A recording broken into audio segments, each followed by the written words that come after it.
So, welcome to our rapid fire section, Akash. Thank you. Thank you for having me. Okay, so there'll be some funny but twisted questions, and we want an honest answer. The first one that comes to your mind. Okay. Okay, so first is, what do you love about SREs? Because you keep talking about SREs all the time. And how do you think, what do you like about SREs solving their problems today? They are basically service reliability engineers. And what I really love is the usage of the word reliability, right? Because it actually encompasses a bunch of things, including security, right? Reliable service is secure, as a matter of fact. Most of us never really think of reliability. There was a time when, everything was set up on servers in a physical space, and being reliable was a massive, massive headache. Highly available, redundant. You may remember RAID 1, RAID 3, RAID 5, RAID 10, whatever. Yeah. Fire and forget. Yes. So all of that was around reliability, right? And that has become an engineering discipline. So I love that, because engineering discipline means that there's a body of knowledge. There is a way to calculate effectiveness, efficiency, right? And this directly contributes to the business, revenue. Reliable businesses which are up and running will do better than businesses which get shut down for their IT or something not being reliable, right? And engineers suddenly are now front and center, as opposed to management folks or marketing, where there was a lot of stuff that was never measured. It was assumed that it works, but was never really measured, right? So that's what I love, because I consider myself to be an objective person. So I prefer things I can like count and calculate, as opposed to just like an article of faith, which I find irrational. So yeah, I don't know if it's a funny answer, but no, but I think it's true to the spirit of engineering, and I sort of agree with that. But the next one is, given that your handle has AppSec in it, what do you love more? Do you love application security or cloud security more? And you have to choose one. Cloud security. And why? I started my career as a system administrator. So, so cloud security is all about infra, and that is what I tackled first, right? And I love playing with hardware. I'm able to fix I've like assembled many computers for people earlier. I'm able to fix most of my laptops myself. So for sure. Then how is it not that infra guy, like infrasec guy? I mean, when I created that handle, that was, I wanted to really differentiate from what I used to do before that. I used to do network security, like deal with packets. So I felt that saying the application security guy would help me differentiate. I didn't know anything about marketing or positioning at that point. So I just chose it like that.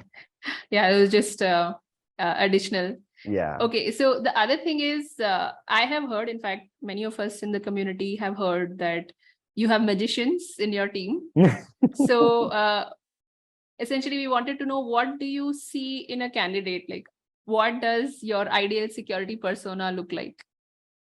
So the ideal persona is, like, what do magicians really do in the end, right? They are able to distract you to do the real thing. And it's very entertaining. Most of the times you're really paying attention, because you're like, I will catch this magician in the act. And when the act is over, you're like, how did this person do it? Right? It's that sense of like wonder and storytelling and the narrative that a magician has, right? In the world that we are, and the rapid pace with it, with which it's changing, security personas need to be able to understand why we are doing certain things, the background, and then be able to translate it for regular folks. So in a way, they have to act like magicians. They're doing the thing, but it looks like they're doing something else, and it's very entertaining, right? And that's what I really look for. If I can find that, it's awesome. Yeah. No, we have seen magicians in your team. So I agree with that. Okay. The next one is, given another chance, would you rather be into engineering or security, and why? Engineering. I started as while I started as a sysadmin, I've done a lot of programming in Java. Actually, like Corba, which is the the distributed computing, and Python. I only picked up in 2009 or 2008 or something, right? And while I still code as a hobby, I've always been very, very interested in like in enterprise architecture patterns, how systems are able to work together in sync to solve something really massive and be reliable, right? Again, reliability is a big thing for me. So I would definitely pick engineering. I wasn't really good in maths or physics or chemistry to get a seat in engineering college, but yeah, that's what I'd like to do. And I think the last thing that I'm sure many would have asked you, but just, for the record, you have founded two security companies, and then both of them are, successful. One is starting off and it shows a lot of promise. What I wanted to know is, what's your mantra that you will give to the next generation of security founders, given that a lot of, us in the industry are trying to start on that foot and create something for ourselves in the startup world? So there's only one mantra. You have to solve a real problem for a real person, which is not you, right? And when you're solving that problem, you should have a commitment to quality. Commitment to quality means that you should be willing to listen to all kind of feedback.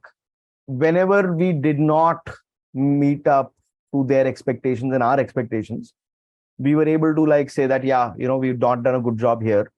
And then we have taken a call that, are we in the position to do a good job here, or should we not do this? Right? Because it's better to just serve those for whom you can do an amazing job rather than something which is more middling. Right? That's my mantra. I mean, mantra is in the sense that you want to solve for the real people, which is not you. That's very important. But how will you execute that? While you're solving, you want to have a commitment to quality. With that, you can't really go wrong, right? Because then you're solving a real need and you're doing a great job. And then people will love you and they'll come back. Okay, that's so. Listen to your customers, be agile, have quality in mind, and be ready to course correct. Absolutely. Is what I think to sum it all up. Okay, thank you so much. Thanks for being here on Breakpoint.